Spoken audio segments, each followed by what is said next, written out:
മുഖ്യമന്ത്രിയായി പ്രഖ്യാപിച്ച ശേഷം തന്റെ തട്ടകത്തിലെത്തി വി ഡി സതീശൻ വൈകിട്ട് 6:30 നെടുമ്പാശ്ശേരിയിലെത്തിയ നിയുക്ത മുഖ്യമന്ത്രിയെ സ്വീകരിക്കാൻ ജനം ഒഴുകിയെത്തി. ജനനായകനെ കാണാൻ നടി കുളപ്പുള്ളി ലീലയിൽ എത്തി.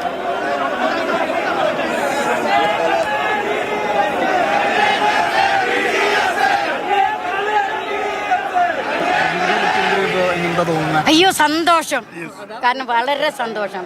കാരണം വല്ലപ്പോൾ ഇന്നത്തെ ഓരോരുത്തർ ഞാൻ അതിൻ്റെ അടുത്ത് മാറുന്നില്ല. അപ്പോൾ കണ്ടില്ല, ആദ്യം ഒരാൾ എതിര് പറഞ്ഞിട്ട് പിന്നെ അയാളിത് തിരുത്തി അത് മൊത്തം കണ്ട് അയാൾ ചെയ്ത് ഓരോരോ കാര്യങ്ങൾ പറഞ്ഞപ്പോൾ അഭിനന്ദിച്ചുകൊണ്ടിരിക്കുന്നത്. അതല്ലേ നന്മ ചെയ്യുമ്പോൾ എപ്പോഴും അത് നന്മ തന്നെ ഉണ്ടാവുള്ളൂ.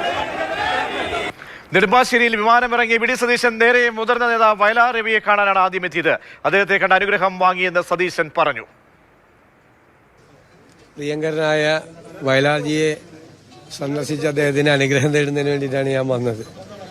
ഞങ്ങളൊക്കെ സ്കൂളിൽ പഠിക്കുന്ന കാലത്തിലുള്ള തീപ്പൊരിയായിട്ടുള്ള നേതാവാണ് അദ്ദേഹം. വയലന്റ് രവി എന്ന് പാർലമെന്റിൽ എല്ലാവരും അദ്ദേഹത്തെക്കുറിച്ച് പറഞ്ഞിരുന്ന തീപ്പൊരിയായിരുന്ന നേതാവായിരുന്നു. ഞങ്ങൾക്കൊക്കെ വലിയ ആവേശമായിരുന്നു.